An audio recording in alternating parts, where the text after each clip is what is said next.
నమస్తే, welcome to YR TV. నేను Anith. Maoist పార్టీకి సంబంధించి అల్లాడిపోతుందా? కేంద్ర బలగాలతో తిప్పికొట్టే ప్రయత్నంలో విఫలమయ్యారా? ప్రజాక్షేత్రం అనే మాట దేనికి వచ్చింది?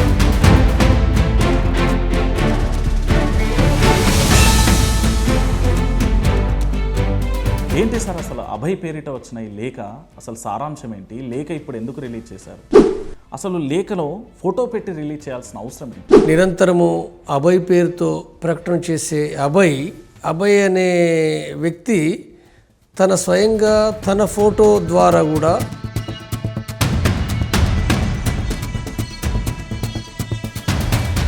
సాయుధ పోరాటాన్ని తాత్కాలికంగా వదిలివేయడం ద్వారా భారతదేశంలోని పీడిత ప్రజల సమస్యలను పరిష్కరించే పోరాటాన్ని కొనసాగిస్తామని చెప్పి మారుతున్న పరిస్థితులు, మారబోయే పరిస్థితులను అంచనా వేయలేకపోయినా, లేకపోతే కేంద్ర ప్రభుత్వం చేస్తున్న పూర్తి స్థాయిలో సాయుధ బలగాలతోని కాల్పులు కావచ్చు, మీరు పెట్టిన ప్రతిపాదనలు ఎక్కడ పట్టించుకోకపోవడం కావచ్చు, వీటన్నింటినీ దృష్టిలో పెట్టుకొని ఇక మనం చేతులు ఎత్తేయాల్సిందే. భయపడ్డారా? భయపెడితే బయటకు వస్తున్నారా? కమ్యూనిస్టులు అనేవాళ్ళు భయంతో, ప్రాణభయంతో రావడం అనేది అది ఎప్పుడూ ఉండదు. మనం గుర్తుపెట్టుకోవాల్సిందంటే ఎవరు చేయరు. ప్రత్యేకించి మావోయిస్టు పార్టీ గత 53 సంవత్సరాల సాయుధ పోరాటంలో మునిగిపోయిన పార్టీ ప్రాణాలను త్యజించటానికి వాళ్ళు ఏం సిద్ధపడి కొనసాగిస్తారు. పరిస్థితులు ఏవైతున్నాయో, సాయుధ పరిస్థితులు అంటే ఏంటి?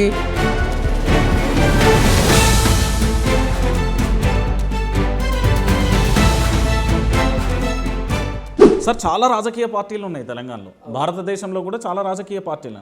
అందరూ చెప్పేది ఒకటే, పీడిత ప్రజలకు సంబంధించిన స్వేచ్ఛ కోసం బడుగు బలహీన వర్గాలను పూర్తి స్థాయిలో మమేకం చేస్తూ వాళ్ళ పక్షాన పోరాటం చేస్తుంది. ఈరోజు మీ అస్తిత్వానికి దెబ్బతిన్నది. మీ పార్టీ నడవడమే కష్టంగా మారిపోయింది. రిక్రూట్మెంట్ కూడా లేదు. యువత కూడా అటువైపు చూసే ఆలోచనలు మీకు ఇప్పుడు చాలా స్పష్టంగా మారిన పరిస్థితులు అంటే సాయుధ పోరాట పంతాకు అనుకూల పరిస్థితులు లేవు. సాయుధ పోరాట పంతకు అనుకూలంగా లేకపోవడం అంటే రిక్రూటు రాకపోవడం ఉంటుంది. ప్రజలు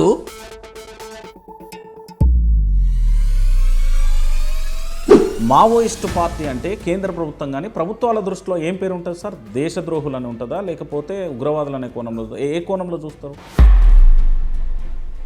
ఇప్పుడు వాళ్ళు ఏం చిత్రీకరిస్తారని కాదు. ఇప్పుడు మనకు కావాల్సింది, మనకి ఇప్పుడు ఇక్కడ ఇప్పుడు భారతదేశంలో అన్ని రాష్ట్రాలలో కలిపి బలంగా ఎన్ని రాష్ట్రాల్లో ఉంది మావోయిస్ట్ పార్టీ? తుపాకులు ఉన్నా లేకపోయినా, వాళ్ళు అడవిలో ఉన్నా, మైదానాలు ఉన్నా, నగరాల్లో ఉన్నా, పార్టీ అనేది ఉంటుంది. అది మొత్తంగా పోతుంది అనేది మనం